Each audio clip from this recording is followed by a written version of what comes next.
Hey guys, today we're going to be talking about a painting that is as much science as it is art. This painting was meticulously thought out, and it was the first time in art history that we see a technique called Pointillism. It is the largest painting George Seurat has ever created, and it is his most well known. Let's talk about a Sunday afternoon on the island of La Grande Jatte.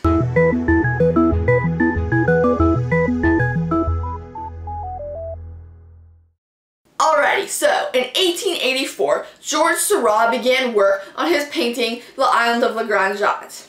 He began his work by doing many sketches and really thinking through the mathematical aspect of his work. Seurat was very interested in the science of color, and he utilized something called optical blending. The way this worked is that you have some red paint, but it's not exactly red because it's a bunch of pigments mixed up of a bunch of other things, so it is not purely red.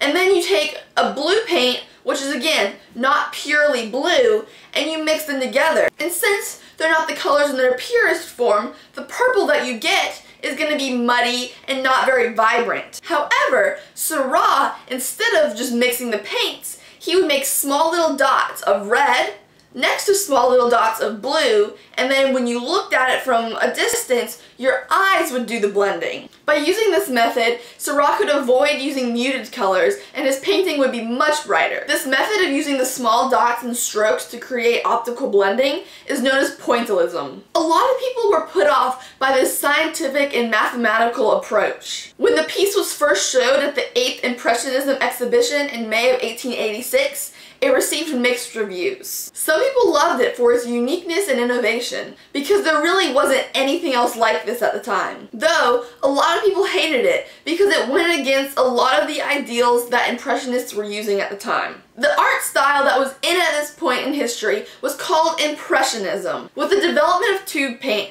artists no longer had to stay in their studio to do their work, and instead they could go outside and work on plein air. And they would use large brush strokes and use vibrant colors. Their work was often extremely spontaneous because their goal was to capture their first impression on the scene that they were painting. So instead of thinking it through, they just wanted to capture their raw emotions. And this art style was very popular at the time. So when Georges Seurat went against it, a lot of people weren't too sure. Because first of all, Sunday afternoon on the island of La Grande Jatte was not painted on plein air. He painted it back in his studio. And he didn't even paint until he had done tons of sketches and pre-planning to make sure he had all his proportions right. So it was in no way spontaneous. Also, the small brushstrokes and dots and all of the clear contoured lines that you see in this painting was definitely not the Impressionist style. The one thing that was very impressionistic was the use of light,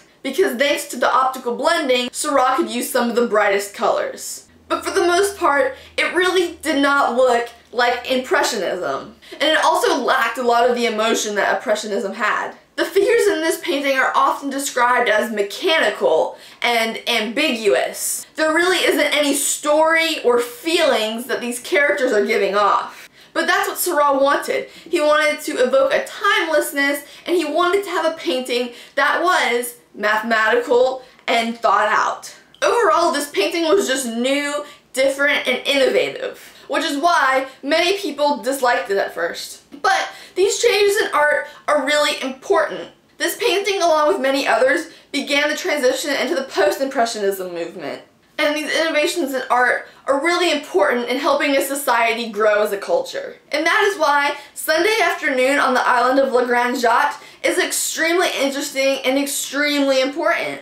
And if you ever want to see it in person, you should go to the Art Institute of Chicago. It's a really great painting to see in person because you can really appreciate the optical blending and use of color that Seurat used. It's also a rather large painting. It's about 7 by 10 feet. So if you're ever in Chicago, go check out the Art Institute, where they have a bunch of great works, including a Sunday afternoon on the island of La Grande Jatte.